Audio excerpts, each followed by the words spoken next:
et ils vont pas voir ça. Je sais que telle partie, c'est pas encore... Mais les gens, même s'ils ne l'expriment pas ou même si c'est pas conscient, mais je pense qu'ils le ressentent aussi. Donc il y a un travail de mûrissement. Si j'avais tourné le scénario de Lumumba tel que la première version ou les premières versions, ça n'aurait pas été le film qu'il a été. Le fait que j'ai eu 10 ans pour faire ce film, c'était un tout autre film que celui que je pensais faire. Raoul Peck a souligné qu'en fait, pour faire un film, 90% c'est en fait l'écriture. Donc moi je croyais que j'étais déjà prête, mais maintenant j'avais toujours des doutes, mais je me suis dit bon, ça va aller plus tard. Mais maintenant ça me donne plus de confiance que peut-être il faut que je revoie mon scénario.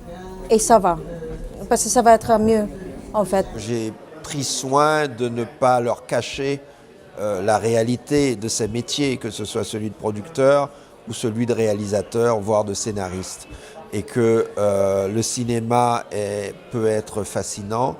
Il y a une grande part je dirais, de superficiel dans les métiers que nous faisons. Il y a une part d'esbrouf, il y a une part je dirais, de vente. Et c'était important pour eux qu'ils fassent la différence et que fondamentalement, ce qui compte et qui est le socle de leur travail, c'est l'histoire, le scénario qu'ils écrivent, qui est la fondation même du projet.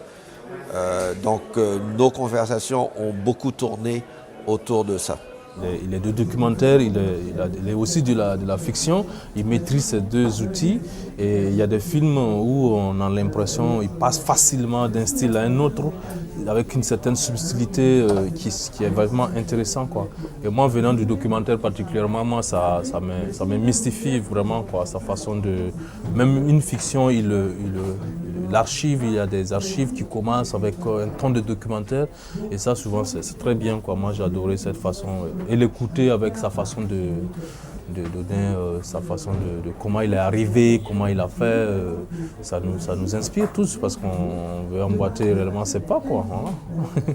Je pense qu'on va trouver notre compte pour notre projet. Donc pour moi c'est une occasion rêvée, quoi. Voilà, sans ce pavillon, je ne sais pas comment je viendrai à Cannes, en tout cas pas peut-être avec un film, mais voilà. Un programme comme La Fabrique est important. Le fait qu'il soit à Cannes est très important, puisque Cannes est quand même le plus grand festival du monde, le plus fourni, le plus diversifié. Tout le monde vient à Cannes. Et ce n'est pas peu de choses pour ces cinéastes émergents de les placer tout de suite dans un milieu professionnel exigeant. Et je crois que la majorité d'entre eux repartent avec des choses importantes dans leur bagage.